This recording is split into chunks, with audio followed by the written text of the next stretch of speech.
जैसे last video में आपको बताया था कि मैं 2 हफ्ते से एक कोई भी नई वीडियो अपलोड नहीं कर पा रहा हूँ, नई क्लासेस के लिए।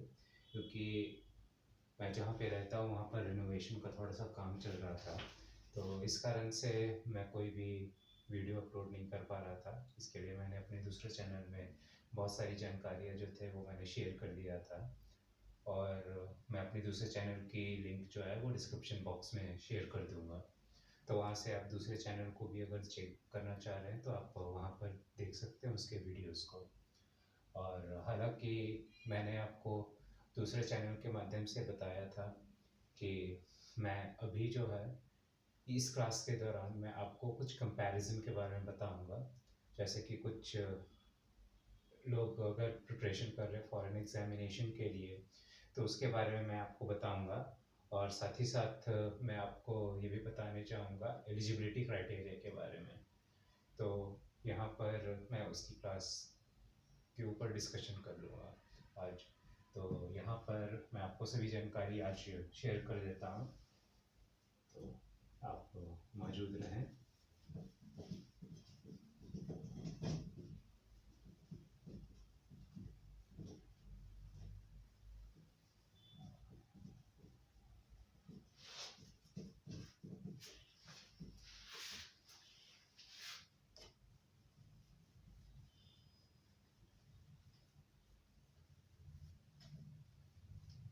तो आज की जो क्लास शुरू होगी वो है कंपैरिजन पर, कंपैरिजन एंड एलिजिबिलिटी। यानी कि आज मैं कोई नई यूनिट शुरू नहीं करूँगा। पहली यूनिट जो मुझे शुरू करनी थी यूनिट एंड डायमेंशन से, वो मैं आज शुरू नहीं कर पाऊँगा। मैं आपको कंपैरिजन और एलिजिबिलिटी के ऊपर डिस्कशन आज करके बताऊँगा, जो कि कोई भी एग्जामिनेशन की अगर आप प्रिपरेशन कर रहे हैं।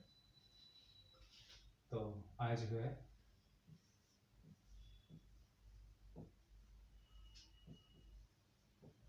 कंपैरिजन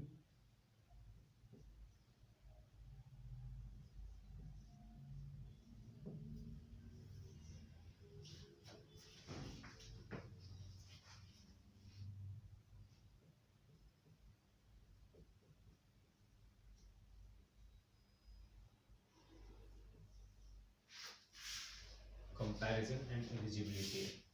मैं कंपैरिजन, जैसे कि आप लोग आईआईटी या एनआईटी की या फिर नीट एग्जामिनेशन की अगर प्रिपरेशन कर रहे हैं तो उसकी एलिजिबिलिटी आपको स्वयं ही पता है क्या क्या उसकी एलिजिबिलिटी है। लेकिन जो लोग फॉरेन एग्जामिनेशन की प्रिपरेशन करते हैं तो उनके बारे में मैं बता देता हूँ कि कैसे वो प्रिपरेशन कर सकेंगे। और साथ ही साथ मैं आपको ये बताना चाहूँगा कि मेरी दूसरी चैनल जो है वो गैलेक्सी एयर्स ग्लोबल ग्रुप्स की जो चैनल है उस पर मैं बहुत ही जल्द अपडेट भी करूँगा क्वांटम कंप्यूटिंग से रिलेटेड। वहाँ पे आप जाकर अगर चेक करना चाह रहे हैं तो आप चेक कर सकते हैं। कुछ और वीडियोस वहाँ पे उपलब्ध होंगे और मैं कुछ पेटेंट वर्क्स के ऊपर ऑलरेडी काम कर रहा हूँ। तो उस तो उसके लिए मैं बहुत ही जल्द प्रोसीड करने वाला हूँ। अपनी लीगल एडवोकेट से मैं बात करूँगा कि मैं पेटेंट के लिए अप्लाई कर सकूँ। तो कैसे करनी है वो मेरे वकील ही मुझे बताएंगे। और हालांकि ये चैनल के माध्यम से मैं आपको आज जो बता रहा हूँ कंपैरिजन एंड एलिजिबिलिटी। तो अगर आप 10+2 कर चुके हैं, मान लीजिए अगर आप 10th कर चुके हैं और 10+2 अगर आप कर चुके हैं, तो यहाँ पर फॉरेन एग्जामिनेशन के लिए कौन कौन से प्रेफर्ड रहेंगे आपके। 10th जैसे कि अगर आपने सीबीएसई बोर्ड से किया है, सीबीएसई बोर्ड से किया है या आईसीएसई बोर्ड से किया है या फिर आप स्टेट बोर्ड से किए हैं,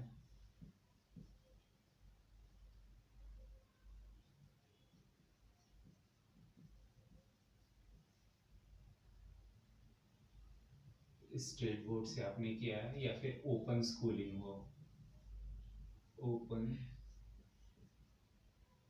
स्कूलिंग यहाँ पर भी आपका सेम आ जाएगा।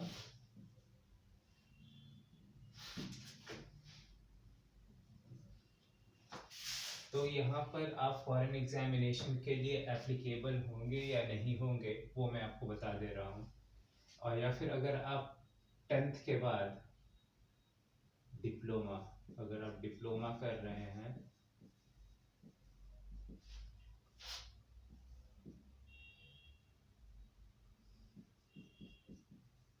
After 10th board,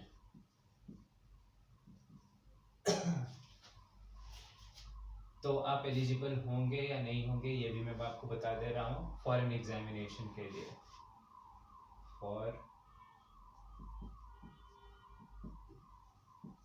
foreign examination,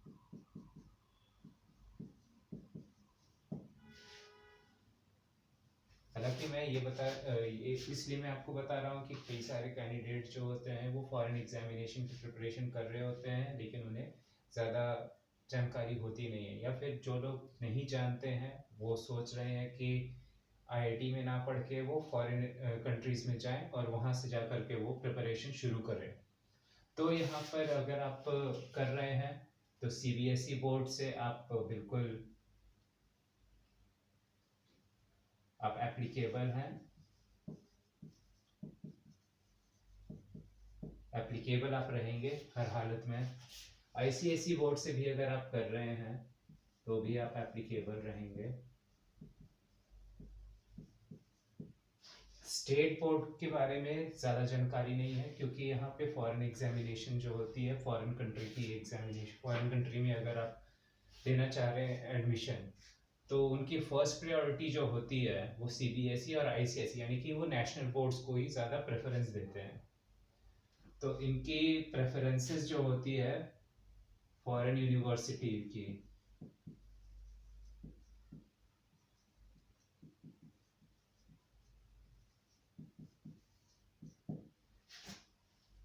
वो नेशनल बोर्ड्स को वो ज़्यादा देते हैं फर्स्ट प्रेफरेंस।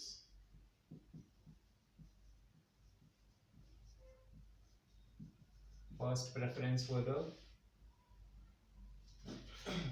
इसी को देंगे।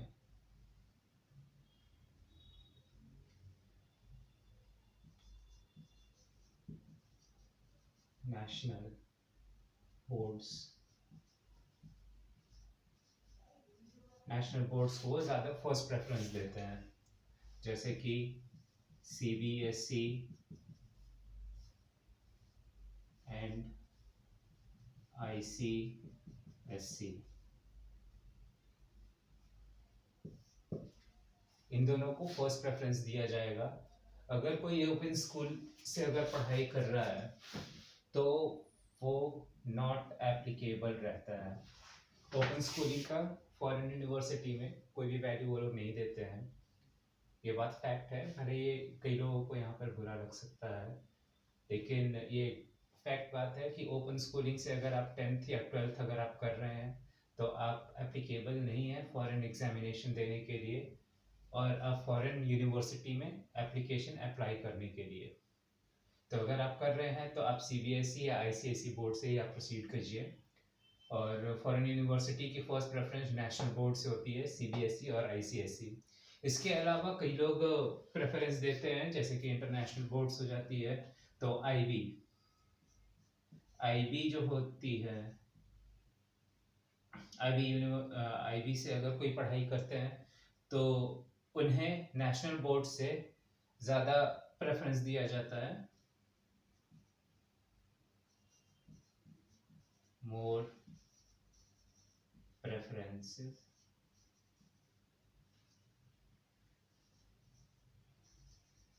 Then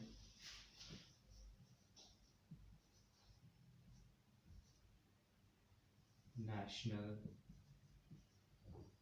board. नेशनल बोर्ड से ज़्यादा आईबी को प्रेफरेंस दिया जाएगा आपका, क्योंकि ये इंटरनेशनल लेवल पर होती है तो यहाँ पर आपकी आईबी की ज़्यादा वैल्यू रहेगी। और डिप्लोमा से यानी कि आफ्टर 10th के बाद भी अगर कोई दे रहा है तो आप एप्लीकेबल हैं,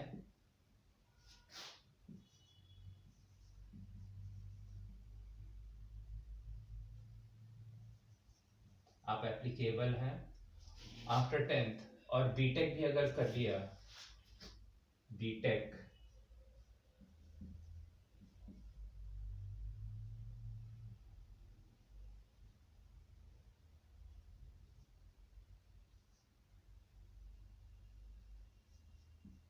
आफ्टर डिप्लोमा,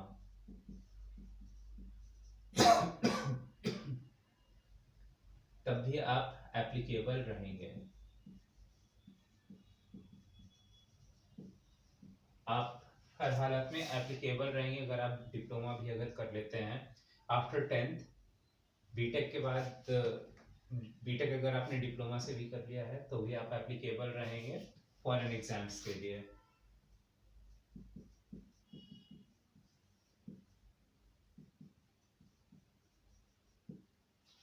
जी हाँ, फॉरेन यूनिवर्सिटी में आप आसानी से अप्लाई कर सकते हैं। स्टेट बोर्ड की कुछ खास रीज़न है कि वहाँ पर वो लोग कभी अप्लाई करेंगे या नहीं करेंगे, लेकिन इसकी कुछ खास जानकारी नहीं है। लेकिन फर्स्ट प्रेफरेंसेस जो होती है उनकी नेशनल बोर्ड की होगी। उससे ज़्यादा बेटर प्रेफरेंस जो रहेगी वो आपकी आईबी बोर्ड की रहती है, जो कि इंटरनेशनल बोर्ड रहती है। स्टेट बोर्ड की कोई खास रीज़न नहीं है। और स्टेट बोर्ड में आपके हर एक स्टेट खुद ब खुद कंडक्ट करती है एग्जामिनेशन, तो सभी के बीच में, सभी स्टेट बोर्ड के बीच में आपस में मतभेद रहती है। तो यहाँ पर मैं इसे एन ए ही लिखूंगा। स्टेट बोर्ड को एप्लीकेबिलिटी नहीं मिलती है कि वो फॉरेन एग्जाम के लिए प्रोसीड कर सकें।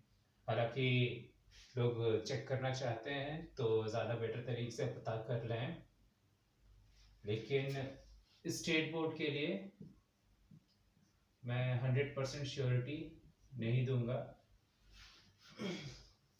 लेकिन अगर आप सीबीएसई आईसीएसई बोर्ड से कर रहे हैं आप आसानी से प्रोसीड कर सकेंगे। इसके बाद आपकी आ जाती है बीटेक के बारे में।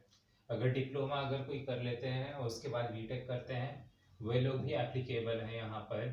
और बहुत सारे कंट्रीज जो हो जाती है वो आपकी फ्री एजुकेशन भी प्रोवाइड करती है। हालांकि इंडिया में ये प्रोविज़न नहीं है कि आपको फ्री एजुकेशन मिलती हो।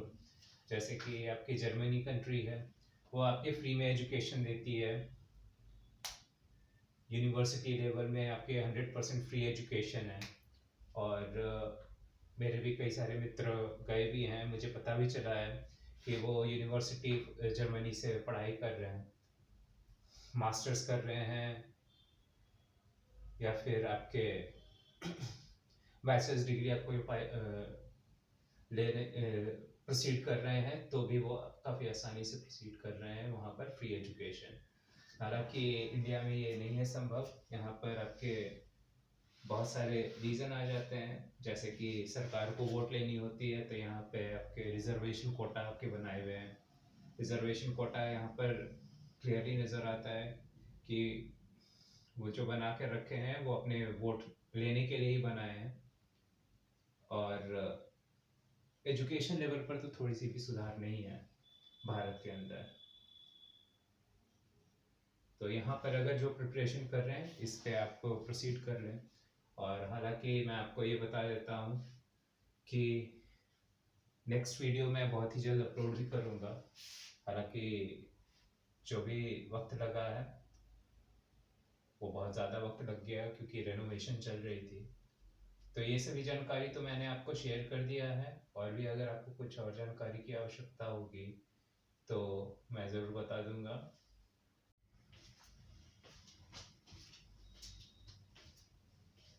तो हेलो गाइस, मैं जैसे कि अपने वीडियो को अपलोड करने वाला था, लेकिन यहाँ पर मैं कुछ जानकारी देना भूल गया, तो इसके लिए मैं माफ़ी चाहूँगा। और ये जो जानकारी जो थी, जैसे कि मैं आपको बताया था फॉरेन एग्जामिनेशन के बारे में, तो यहाँ पर बाकी सभी एलिजिबिलिटीज़ के बारे में तो मैंने आपको बता दिया, लेकिन आपको एग्ज़ाम कौन सी लिखनी होगी ये मैं आपको बताना थोड़ा सा भूल गया।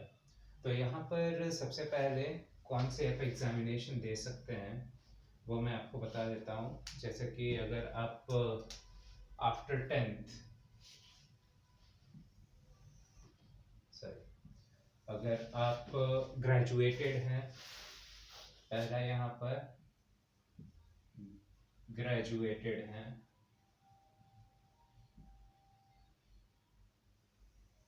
या फिर अगर आप बैचलर्स डिग्री अभी प्रोसीड करने वाले हैं, तो यहाँ पर जैसे कि आपने 10+2 कर दिया है,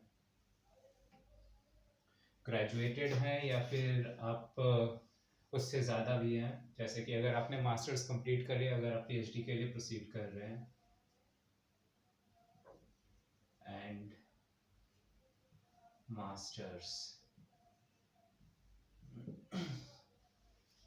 तो इसमें आप कैसे प्रोसीड कर पाइएगा? देखिए, जैसे कि यहाँ पे ग्रेजुएटेड अगर आप रहते हैं, जैसे कि आप एमबीए के लिए प्रोसीड कर रहे हैं, फॉर एमबीए के लिए अगर आप प्रोसीड कर रहे हैं, तो फॉरेन में आपकी एक एग्जामिनेशन आती है, इसकी एग्जाम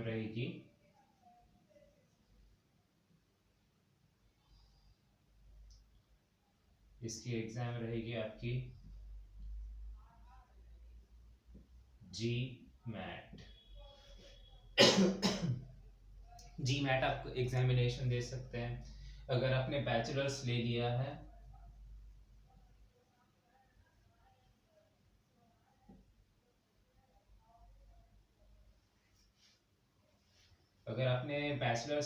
है, और कोई भी मास्टर्स के लिए अगर आप प्रोसीड कर रहे हैं, कोई भी मास्टर्स डिग्री के लिए अगर आप प्रोसीड कर रहे हैं, तो यहाँ पर आपको जो एग्जामिनेशन देनी पड़ती है वो होती है GRE। तो यहाँ पर एक जानकारी मैं देना चाहूँगा, अगर आप GRE का भी अगर प्रिपरेशन कर रहे हैं, तो आप MBA के लिए भी अप्लाई कर सकते हैं। GRE जो है वो कोई भी मास्टर्स डिग्री के लिए हो जाती है, या फिर आप हायर लेवल पे भी आप अप्लाई कर सकते हैं। ओके, और अगर आप 10+2 कर चुके हैं, तो यहाँ पर आपको सैट एग्जामिनेशन देनी पड़ती है, सैट और एक्ट, ये दो एग्जामिनेशन आपको देनी पड़ती है कि आप बैचलर्स डिग्री के लिए प्रोसीड कर सकें। To proceed for bachelor's degree, इसके लिए आप काफ़ी आसानी से प्रोसीड कर सकते हैं। मास्टर्स के लिए, यानी कि MBA हो या फिर कोई भी मास्टर्स हो, या फिर इससे ऊपर में रहे या फिर प्लस रहे PhD के लिए भी, तो आपको GRE ही देनी पड़ेगी। यहाँ पर आपके ये काफ़ी क्लियर है। लेकिन इसके अलावा आपकी एक और एग्जामिनेशन होती है, जो कि आपके इंग्लिश प्रोफिशिएंसी टेस्ट होती है। ये कॉमन एग्जाम है आपकी। जो भी अगर फॉरेन में जा रहे हैं, तो उन्हें वहाँ की लोकल लैंग्वेज तो सीखनी पड़ेगी ही, और इंग्लिश प्रोफिशिएंसी टेस्ट आपको देने पड़ते हैं। इंग्लिश प्रोफिशिएंसी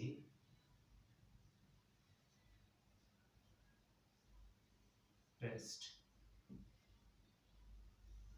तो इसके लिए आपको देनी पड़ती है IELTS और टोफल एग्जामिनेशन। ये दो एग्जामिनेशन आपको यहाँ पर देनी पड़ जाएगी। तो ये जो है, ये हर केस में आपकी मैंडेटरी रहेगी, ये मैंडेटरी है।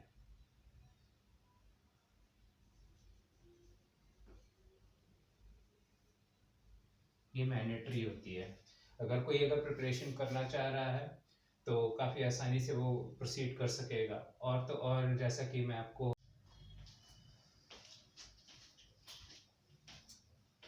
हेलो गाइस, यहाँ पर बीच में मेमोरी जो थी वो फुल हो गई थी, जिस कारण से यहाँ पर मैं नहीं बता सका बाकी की जानकारियाँ। तो मैंने लास्ट वीडियो जहाँ पर मेरी स्टॉप हो गई थी, वो मैं आपको ये बता रहा था कि यहाँ पर आइल्स और टोफल ये मैंडेटरी एग्जामिनेशन होती है इंग्लिश प्रोफिशिएंसी टेस्ट के लिए, जो कि आपको देनी पड़ेगी हर हालात में।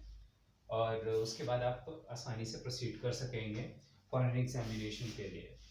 और उसके बाद मैं आपको बता रहा था कि यहाँ पर अगर आप आईआईटी की प्रिपरेशन कर रहे हैं तो यहाँ पर आपको क्या फीस स्ट्रक्चर होती है अभी करंट मार्केट वैल्यू में, यानी कि ये है IIT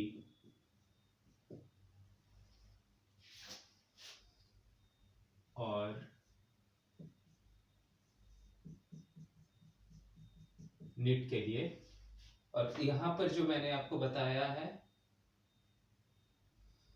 foreign universities,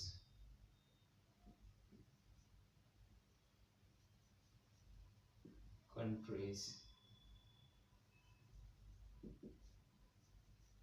university, foreign country university के लिए अगर आप अप्लाई कर रहे हैं तो उसकी क्या कंपैरिजन है वो मैं आपको यहाँ पर बता रहा था।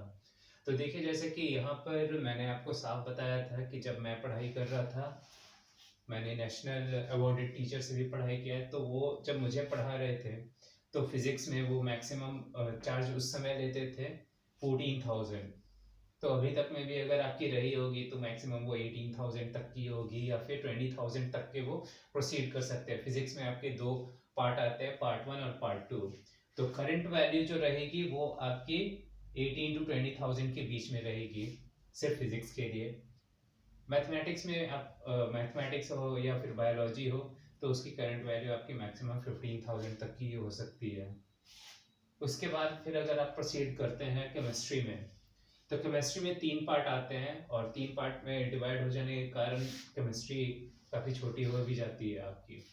तो यहाँ पर मैक्सिमम 18,000 टोटल ऑल टुगेदर आपकी 18,000 की ही होगी, यानी कि 6,000 आपकी ईच केमिस्ट्री, यानी कि फिजिकल, इनऑर्गेनिक और ऑर्गेनिक केमिस्ट्री, ये 3 हिस्से होते हैं जो कि आपके यहाँ पर मौजूद रहेंगे 18,000 में ही।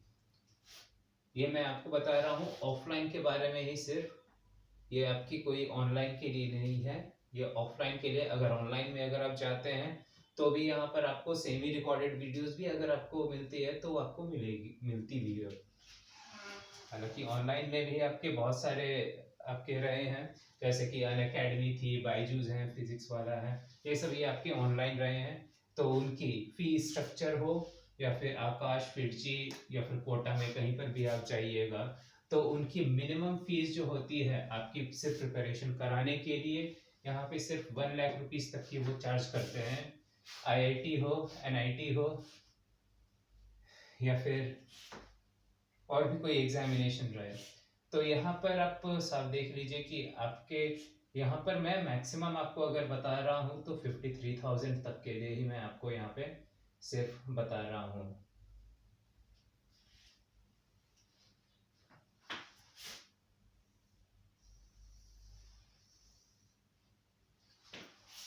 ठीक है, तो यहाँ पर आपके फॉरेन यूनिवर्सिटीज की इसके नीचे से है, यहाँ पर ये सेक्शन जो है वो फॉरेन यूनिवर्सिटी की है। तो यहाँ पर अगर आप प्रोसीड कर रहे हैं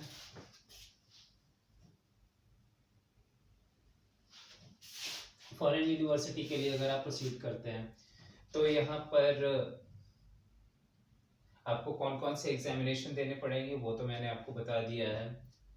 और आइल्स और टोफल की एग्जाम फीस जो हो जाती है वो आपकी $200 के अराउंड तक की होती है। और कैलकुलेट कीजिएगा तो मैक्सिमम आपकी 18,000 अभी करंट की हो, मैं बता रहा हूँ, क्योंकि ये डॉलर की वैल्यू आपकी रोज़ाना चेंज होते रहती है।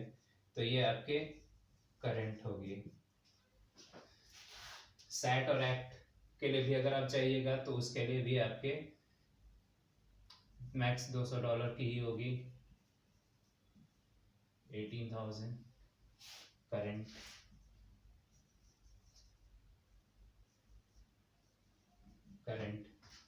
जीआरई जीमैट के लिए भी अगर आप चाहते हैं तो 150 मैक्स। और फिर पासपोर्ट और वीज़ा, पासपोर्ट आपकी 1500 में आ जाती है, बनवा सकते हैं आप 1500 रुपये देकर। सरकार को दीजिए 1500, पासपोर्ट आपको दे देगी तुरंत। तत्काल में जाते हैं तो उसकी अलग क्राइटेरिया है। वीज़ा के लिए अगर आप जाते हैं तो 30,000 to 40,000 आपके लगती है, कंट्री टू कंट्री डिपेंड करती है।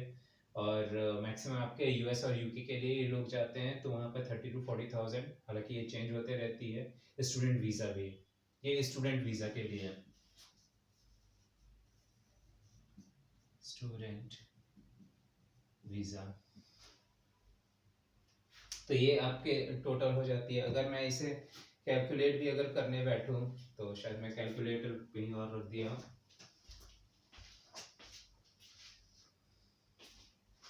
तो अगर आप इसे कैलकुलेट भी अगर करने बैठेंगे तो यहाँ पर मैं कैलकुलेट कर लेता हूँ।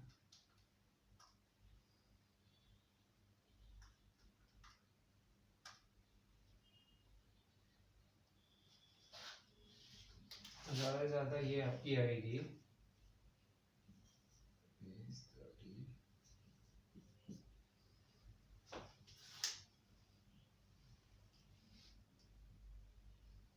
तो यहाँ पर आपके 18,000, 2 बार मैंने 18,000 दिया है, 1 2 और 3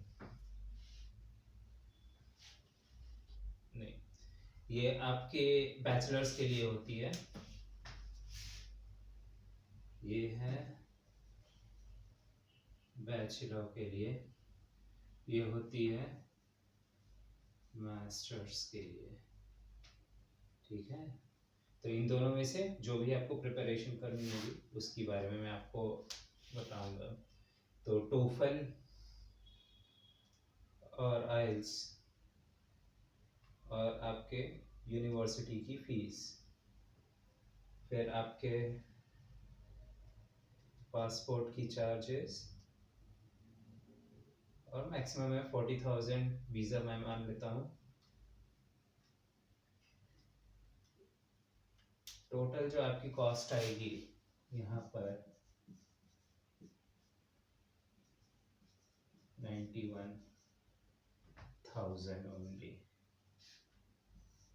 ये मैं मिनिमम बता रहा हूँ, ये आपकी मिनिमम है, मिनिमम है 91,000 रुपीज़ ओनली। ये आपकी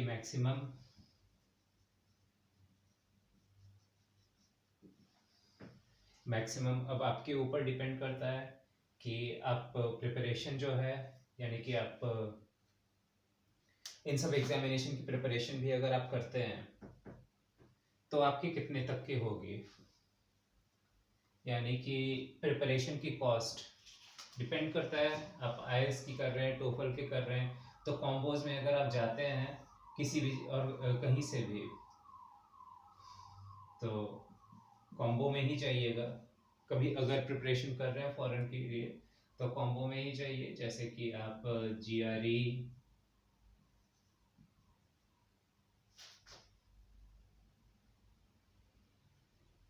जीमैट, जीआरई या टोफल,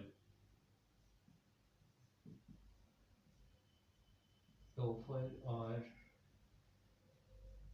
IELTS आइल्स, तो भी आपकी मैक्सिमम आएगी तो 30,000 तक के ही आएगी। 30,000 मैक्सिमम मैं आपको बता रहा हूँ।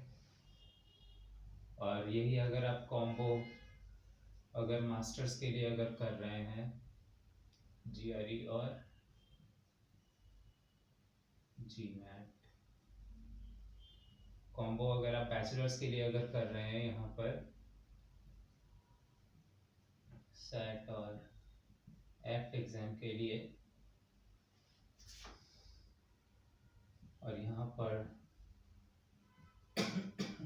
टोफल और IELTS आइल्स के लिए भी अगर आप प्रिपरेशन कर रहे हैं तो भी यहाँ पर आपकी 30,000 तक के अराउंड आएगी कॉस्ट।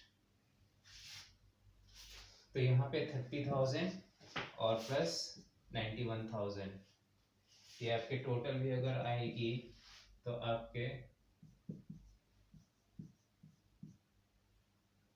टोटल अगर आएगी तो ₹1,21,000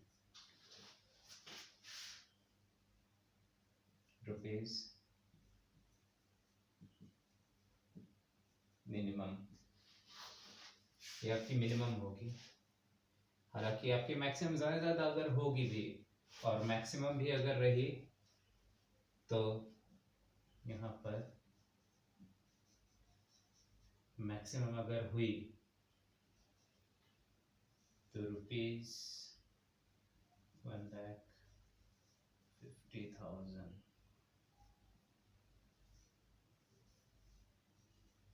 1,50,000 तक का आपका ये टोटल प्रिपरेशन, यानी कि एग्जामिनेशन फीस, स्कूल की सॉरी एंट्रेंस फीस, ये एप्लीकेशन फीस और आपके प्रिपरेशन की फीस, ये सभी जोड़कर आपके यहाँ पर टोटल अगर होगी तो 1,51,000 तक की।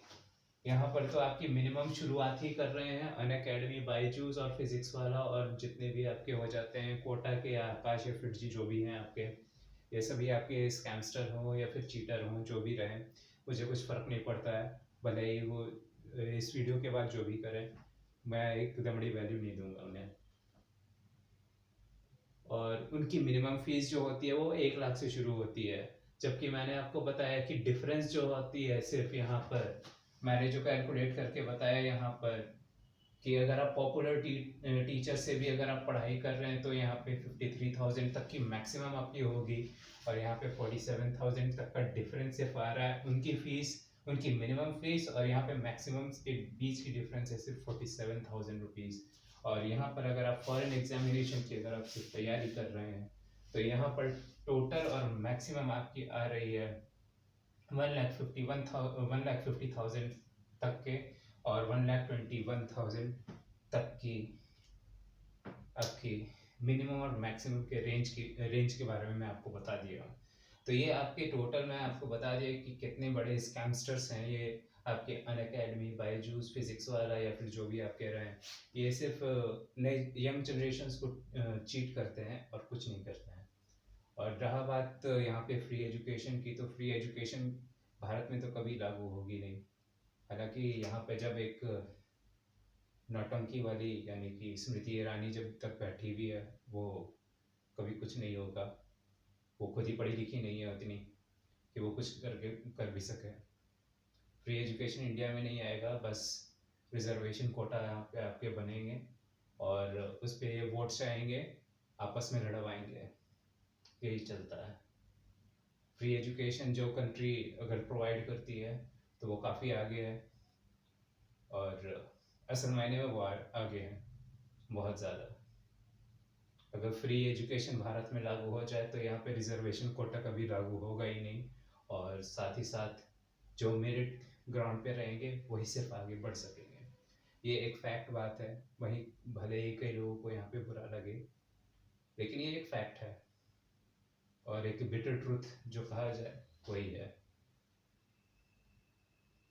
तो यहाँ पर ये वीडियो मैं यहीं पे ख़त्म करता हूँ, और नेक्स्ट क्लास में मैं आपको पढ़ाने जाऊँगा unit and dimension first unit.